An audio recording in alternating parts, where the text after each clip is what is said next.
Hello दोस्तों, आप लोग कैसे होंगे? आप लोग बहुत अच्छे होंगे। आज हम चलेंगे क्लास 8 को बिहार बोर्ड पढ़ाएंगे। जैसे नई बुक जो आई है उसके माध्यम से आपको 6, 7 और 8, 9th और 10th को पढ़ाए जाएंगे। इस चैनल पर आपको पढ़ाया जाएगा। आपको 6, 7 और 8 को पूरी जो न्यू बुक आई है वो न्यू बुक के माध्यम से पूरा आपको पढ़ा दिया जाएगा। आज पहले हम आप लोगों को पढ़ा चुके हैं, इंग्लिश कुछ वीडियो डाल चुके हैं। बीच में कुछ दिन बाद वीडियो रुक गया था, कुछ प्रॉब्लम के कारण हमने वीडियो बना रहे थे, लेकिन अब हम रेगुलर वीडियो बनाएंगे। जैसे कि हम पहले आप लोगों को बताए, जैसे कि हम आपको इंग्लिश पढ़ाए हैं, जैसे कि धीरे धीरे पढ़ा रहे हैं, जैसे इंग्लिश पढ़ाए थे उसी माध्यम से आपको भी हम ये 8 क्लास 6, 7 और जितने जो बिहार बोर्ड नई न्यू बुक आई है सभी बुक आपको पढ़ाई जाएगी। जैसे कि अब हम सब लिखते हैं। पहले उसके बाद हम आपको डिफिनेशन दे देते हैं, उसके बाद हम पढ़ा देते हैं। देखिए, सबसे पहली बार उसमें दिया गया है क्या आपको, क्या बिहार उसमें सबसे चैप्टर पहली बार दिया गया है। फर्स्ट चैप्टर का नाम है परमेय संख्या।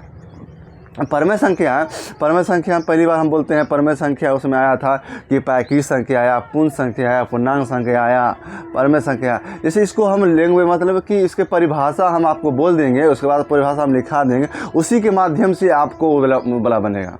जैसे कि उसी के माध्यम से आपको परमेय संख्या में पढ़ाएगा। उसमें सहचर्य नियम, क्रम विनिमय नियम उसके माध्यम से आपको बताई जाएगी। जैसे सबसे पहली बार हम लिख देते हैं, उसके बाद हम आपको समझाएंगे।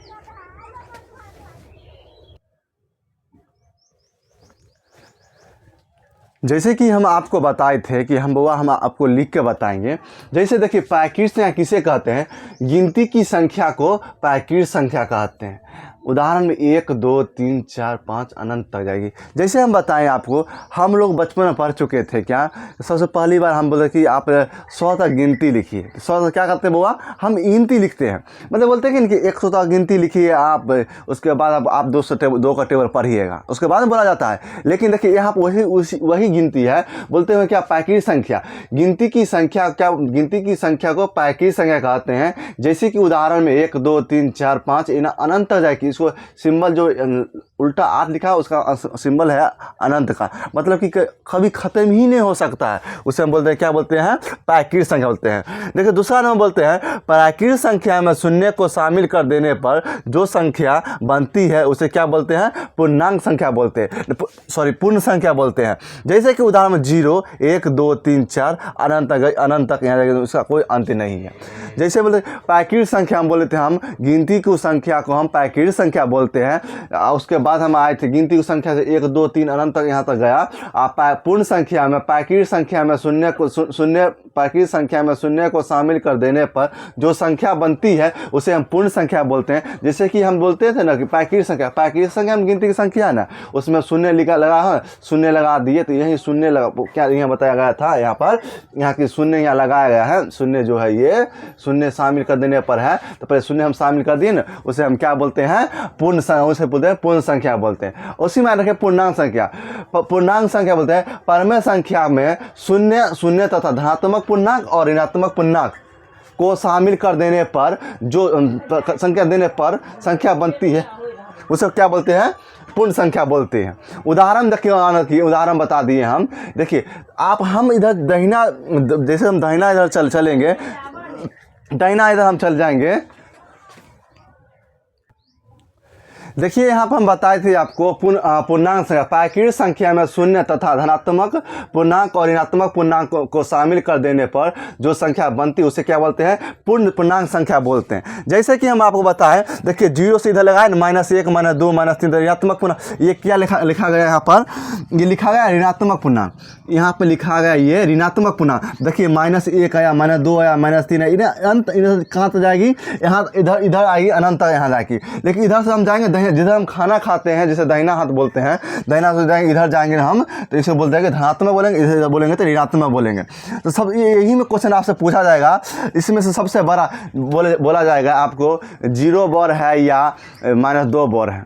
सबसे बड़ा जीरो ना हुआ। आप किसी कोई कर्जा में है, कोई कर्जा में है, कोई कर्जा में, कोई कर्जा में, बिना कर्जा में, सबसे बिना कर्जा ला वही ना बर हुआ। वही बात यहाँ पे समझाया गया है कि देखिए बोला गया है यहाँ पर पूर्णांक संख्या -1 -2 -3 इधर अनंत आ जाएगी, 0 से इधर जाएगी, धनात्मक जाएगी, 1 2 3 इधर अनंत जाएगा। यहाँ तक समझने में आपको कोई परेशानी नहीं होगी। अब अगला बात हम बताते हैं परमेय संख्या। देखिए हम पहले चैप्टर हम क्या नाम था इसका, फर्स्ट चैप्टर था ये क्या, परमेय संख्या। अब देखिए ये आपको हम ये बताए आपको परमेय प्राकृतिक संख्या बताए, पूर्ण संख्या बताए, आप पूर्णांक संख्या बताए, उसके बाद हम परमेय संख्या बताए ना। इसी के माध्यम से आपको जब ये नहीं समझाते ना ये समझाते ना ये समझाते, तो आपको ये परमेय संख्या आती लैंग्वेज आपको समझ में नहीं आती। उसीलिए हम बता दिए ये क्या, ये है परमेय संख्या। वैसी संख्या जिसे p/q के रूप में लिखा जा सके उसे हम परमेय संख्या बोलते हैं, जहाँ p और q पूर्णांक संख्या है। ऐसे इसको भी बोल सकते हैं। वैसी दूसरा भी लैंग्वेज हम बोल सकते हैं, वैसी संख्या जिसे हर या अंश के रूप में, हर अंश बटे हर के रूप में लिखा जा सके उसे हम बोलते हैं परमेय संख्या बोलते हैं। जहां p और q, जहां अंश बटे हर एक पूर्णांक संख्या है और हर बराबर नहीं 0 होगा, ये भी हम बोल सकते हैं। यहाँ हम दूसरा लैंग्वेज बात लिखा गया है, वैसी संख्या जिसे p/q के रूप में लिखा जा सके उसे परमेय संख्या कहते हैं, जहां p और q पूर्णांक संख्या है, q बराबर नॉट 0। एक में अच्छा से बता दिए, आपको समझने में एक बार परेशानी होगा, एक बार और हम रिवीजन करा देते हैं आपको। देखिए प्राकृतिक संख्या, गिनती की संख्या को प्राकृतिक संख्या कहते हैं। उदाहरण के लिए 1 2 3 4 5 और ये अनंत तक जाएगी, यहाँ अनंत जाएगी, कोई अंत ही नहीं है। जैसे कि इसको बोले हम पूर्ण संख्या बोलते हैं। प्राकृतिक संख्या में शून्य को शामिल कर देने पर जो संख्या बनती है उसे क्या बोलते हैं, पूर्ण संख्या कहते हैं। उदाहरण में 0 1 2 3 4 ये अनंत तक जाएगी। अब देखिए हम पूर्णांक संख्या बोलते हैं, प्राकृतिक संख्या में शून्य तथा धनात्मक पूर्णांक और ऋणात्मक पूर्णांक को शामिल कर देने पर जो संख्या बनती है उसे पूर्णांक संख्या कहते हैं। उदाहरण में 0, उदाहरण देखिए 0 से लेकर इधर जाएंगे तो ऋणात्मक हो गया, इधर क्या हो गया, इधर हो गया ऋणात्मक, इधर क्या हो गया, धनात्मक है। ऋणात्मक इधर हो गया, इधर 0 या न्यूट्रल आ गया।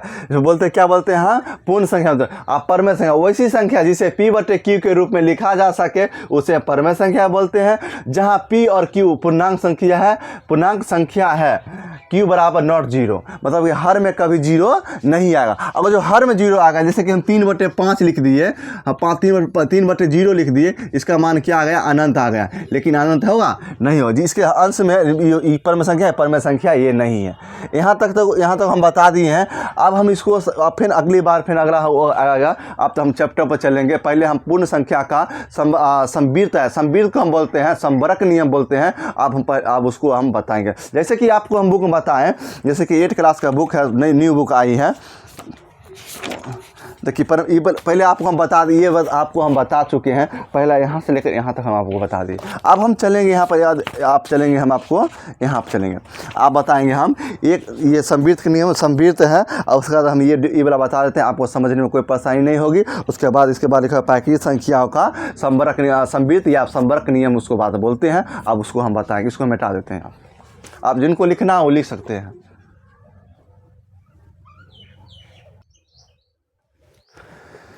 देखिए जैसे कि हम आपको बताए थे कि यहाँ तक हम पूरा लिख कर बताएंगे। जैसे देखिए यहाँ पर देखिए परमेय संख्याओं का गुण धर्म बताए थे हम। एक पॉइंट इस बुक में दिया गया है, परमेय संख्याओं का, या देखिए परमेय संख्याओं का गुण धर्म। एक पॉइंट इतना है, संवृत्त है, पूर्ण संख्याओं का संवरक। संवृत्त मतलब क्या होता है, संवरक होता है। जैसे आपको हम बता दिए संवरक, संवृत्त मतलब क्या होता है, संवरक नियम को हम बनाएंगे। योग संवरक नियम पूर्ण संख्या का, यहाँ आपको पूछा जाएगा कि पूर्ण संख्या ये क्या, इसमें क्या वाला लिखा गया था यहाँ पर, ये पूर्ण संख्या पहला फर्स्ट में था ना यहाँ योग, तो पूर्ण संख्या का योग पूछा था, क्या पूर्ण संख्या। आपको लिखा गया है ये पूर्ण संख्या का गुणधर्म आपको बताइए संवित संवर्क नियम से आपको हमको हल करके बताइए। जैसे कि हम बताएं आपको बताए 0 + 5 बराबर क्या, जो दोनों को जोड़ेंगे तो +5 आएगा। तो हम आपको बताए थे पहली बार कि पूर्ण संख्या में, पूर्ण संख्या किसे बोलते हैं, पैकीर्ण संख्या को हम पैकीर्ण संख्या में शून्य को शामिल कर देने पर जो संख्या बनती है उसे हम पूर्ण संख्या बोलते हैं। देखिए शून्य भी एक क्या है, पूर्ण संख्या है, +5 भी क्या है, एक पूर्ण संख्या है। 0 + 5 करेंगे, 0 + 5 करेंगे कितना आएगा, 5 है। 5 एक क्या हुआ, एक क्या है, एक पूर्ण संख्या है। आप देखिए यही बुक में फिर लिखा हुआ है कि 4 + 7 क्या होगा, यह एक पूर्ण संख्या है। 4 + 7 करेंगे जोड़ेंगे तो इसको यहाँ लिखा जाएगा 11 लिखाएगा। तो 11 क्या लिखाएगा, एक, ये 11 क्या, एक पूर्ण संख्या बोले थे, उसमें आएगा एक 11 आएगा, तब यह क्या हो गया, पूर्ण संख्या हो गया। देखिए उसमें क्या है, व्यापक रूप से किन्हीं दो पूर्ण संख्याओं a तथा b के लिए a + b पूर्ण संख्या होगी। इसका क्या हुआ, इसको हो गया एक फार्मूला हो गया, ये हो गया एक फार्मूला हो गया। तब बोला जाएगा आपको दो पूर्ण संख्याओं का योग क्या होगी, दो पूर्ण संख्याओं का संवर्क नियम से योग उसका क्या होगी, एक क्या होगी, पूर्ण संख्या होगी, पूर्ण संख्या होगी या पूर्ण संख्या होगी, हाँ या नहीं देना है। तो इसमें होगी ना, तब उसको बोलेंगे, देखिए जोड़े हैं तब क्या हुआ, जोड़े तो 5 आया, 11 आया, तो ये हो गया पूर्ण संख्या। पूर्ण संख्या का योग संवित क्या है, पूर्ण संख्या योग के अंतर्गत संवित या संवित को बोलते हैं संवर्क है। तो हाँ, जैसे कि आपको हम बता दिए कि आपको अगला पेज में जाइएगा तो यहाँ भरने ला दिया हुआ है, यहाँ भरने वाला दिया हुआ है। तो हम आपको बताए थे पूर्ण संख्या, ये है पूर्ण संख्या वाला है। देखिए पूर्ण संख्या परित है ना, जैसे कि हम गुना वाला बता दिए। गुना वाला हम क्या लिखा, आप इसको हम कर देते हैं, ये भाड़ा लिखा है, अभी भाड़ा ही वाला अभी ही बता देंगे कि वह हम इसको कैसे भरते हैं इसे। इसके बाद यहाँ देखिए, यहाँ पर लिखा गया है आपको व्यकलन बोला गया है। व्यकलन मतलब क्या होता है, घटाना होता है। तो दो पूर्ण संख्याओं का हम घटाएंगे तो क्या आएगा, पूर्ण संख्या आएगी या नहीं। तो यहाँ देखिए क्या आएगी पूर्ण संख्या। देखिए 5 - 7 करेंगे तो 5 में से -7 जाएगा तो -2 आया। देखिए हमारे पास 5 रुपये आमदनी है और 7 रुपये खर्च है, तो हम 5 रुपये आमदनी है, 7 रुपये, तो हम कर्ज में डूब गए 2 रुपया ना। तो यहाँ क्या है, -2 लिख दी, यहाँ पर -2 लिखा गया। 5 रुपया आमदनी है, 7 रुपया खर्च है। जैसे कि हम बता दिए कि हमारे यहाँ आप पेन खरीदने के लिए आए, हम आपको 7 रुपया में पेन देते हैं, लिंक ग्लाइसर का हम 7 रुपया में कलम देते हैं। आप हमको बोले कि सर हमको एक कलम पेन दीजिए, हमारे पास 5 रुपया है, तो आपको हम 5 रुपया देगा तो हम किसको कर पा, हमको देना उसको पड़ेगा, 2 रुपया देगा ना वो, तो अगला दिन आएगा तो हमको 2 रुपया देगा ना। तो वैसा ही हमको बोले, उसको बोले 2 रुपया क्या रहा, वो लड़का कर्ज में रह गया ना। वैसा ही आपको बता दिए। देखिए 5 रुपया -7 रुपया गया तो -2 आया, यह एक पूर्ण संख्या है। हम तो बताए थे पैकीर्ण संख्या में शून्य को शामिल कर देने पर जो संख्या जो बनती है उसे पूर्ण संख्या बोलते हैं। लेकिन यहाँ पर तो नहीं दिया गया है, यह तो -2 हो गया, तो इसमें ऋणात्मक की बात नहीं ना आया, यह कि पूर्ण संख्या है, यह एक पूर्ण संख्या नहीं है। उसके बाद हम चला है, देखिए 6 - 3 कर दिया, ये अपना मन से एक उदाहरण दे दिए। 6 - 3 कर 9 कर दिए। जैसे कि हमारे पास आप आए कापी खरीदने के लिए, हम इसको देते हैं 9 रुपया हम कापी हम देते हैं, 9 रुपया हम कापी बेचते हैं। अब कोई बच्चा आया हमसे कापी लेने के लिए, वो हमको 6 रुपया दिया, बोला कि सर हमको एक कापी दे दीजिए, हम आपको कापी दिए, हमको कापी हम लिखेंगे, उसको लिखने के लिए नहीं था। तो हम उसको बोलेंगे क्या, अच्छा ठीक है बउआ से तुम हमको 9 रुपया कापी है, तुम 6 रुपया दे रहा है, तो 3 रुपया तुम्हारे पास कर्ज, तुम कल आकर दे देना। तो 3 रुपया क्या हुआ, वो 3 रुपया कर्ज में आ गया, वो 3 रुपया कर्ज में डूब गया। लेकिन 3 रुपया हमको कल आएगा तो हम उससे लेंगे ना। तो ऐसा यहाँ बात है। तो कि माइनस यहाँ 3 यहाँ क्या आ गया, -3 यहाँ पर आ गया। 6 - 6 -9 है, तो ये -3 आया। ये एक पूर्ण संख्या होगी, यह एक पूर्ण संख्या नहीं होगी। अब चलिए हम पूर्ण संख्या का पूर्ण संख्या का व्याकरण के अंतर्गत संवित नहीं है, संवित आएगा, संवित संवर्क होगा। दो पूर्ण संख्या का संवर्क नियम से घटाव करेंगे, उसका पूर्ण संख्या होगी, तो पूर्ण संख्या कभी से नहीं होगी। यहाँ समझ गए, यही हम आपको समझाएं। उसके बाद चलिए गुना आप चलाए, 0 × 3 कर दिए, तो 0 × 3 किए ना यहाँ पर, तो 0 है, यह एक पूर्ण संख्या है। हम बोले थे पैकीर्ण संख्या में शून्य को जो शामिल कर देने पर जो संख्या बनती है उसे हम पूर्ण संख्या बोलते हैं। उदाहरण के लिए पूर्ण संख्या को उदाहरण बताते हैं।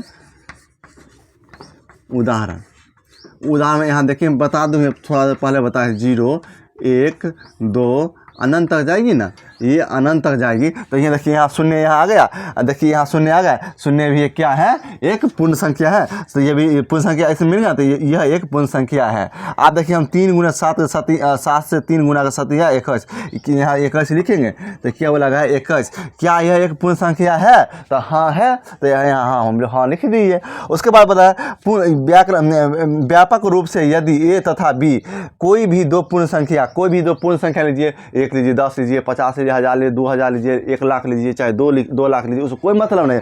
तो 1 लाख गुने 2 लाख करेंगे तो जो आएगा फिर वही उसको लिखे, तो क्या आएगा, पूर्ण संख्या आएगा। तो वही उसका मतलब होगा दो पूर्ण संख्याएं हैं तो उनका गुणनफल क्या, ए बी एक पूर्ण संख्या है। उसके बाद चलिए यह लिखेगा पूर्ण संख्या गुणन के अंतर्गत संवृत्त संवरक है। तो उसके बाद हम बता दें आपको, इसमें भरा हुआ है, इसमें से 3 हम भर देते हैं। पहला लिखा गया यहाँ पर कि परम संख्या, पहले हम 3 परम संख्या इसमें नहीं बताए हैं, इसे हम देखिए पूर्ण संख्या वाला हम बता देते हैं। पैकीट संख्या इस पूर्ण संख्या वाला हम पहले हम आ गए, पूर्ण संख्या वाला पहले हम सबसे पहली बार हम पूर्ण संख्या वाला पढ़ा रहे हैं। तो यहाँ पर देखिए योग वाला हम क्या आएगा, इसमें हम हाँ भर देंगे। देखिए पूर्ण संख्या वाला हम क्या लिखेंगे, यहाँ हाँ भर देंगे। उसके बाद देखिए यहाँ पर हाँ हम भर देंगे। दूसरी बात में हम यहाँ लिखेंगे व्यक्ल मतलब घटाना होता है, व्यक्ल मतलब घटाना है, ये घटा में आया नहीं ना आया, तो यहाँ हम क्या करेंगे, यहाँ हम नहीं लिख देंगे। देखिए गुणन वाला हम क्या लिखे, यहाँ पर हाँ लिखे हैं ना, देखिए यहाँ पर अपने बुक में यहाँ एग्जाम्पल में दिया हुआ हाँ लिखा हुआ है ना। अब आया क्या, भाग वाला। अब हम आपको भाग वाला इसके बाद हम लिख के आप हमको बता देंगे। अब ये लोग आपके पास बुक होगा, आप लोग बुक में भर सकते हैं, आप भर लीजिएगा, साथ ही भरते चल जाइएगा। अब हम इसको में आप जो लिखेंगे वो लिख लीजिए, उसके बाद हम मिटा देंगे।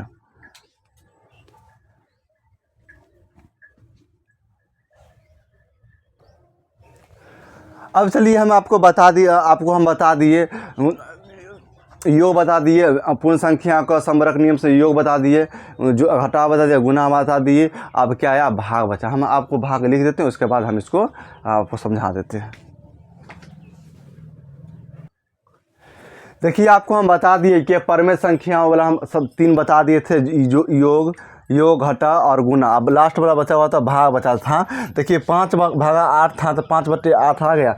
यहाँ तो हम उदाहरण तो आपको हम बता चुके थे कि हम उदाहरण बता थे पूर्ण संख्या बता दिए थे। लेकिन हम बताए थे कि भिन्न में एक भी आएगा, 0 1 2 ये अनंत तक जाएगी, यहाँ तक में। आपको तो यहाँ तो भिन्न तो नहीं बताए। देखिए 5/8 लिख दिए, इसमें 5/8 आया नहीं ना आया, लेकिन ये क्या होगा, यह एक पूर्ण संख्या होगी, ये एक पूर्ण संख्या नहीं होगी। इसके बाद पूर्ण संख्याएं भाग के अंतर्गत संवृत्त नहीं होती। संवृत्त मतलब संवरक नहीं होती है।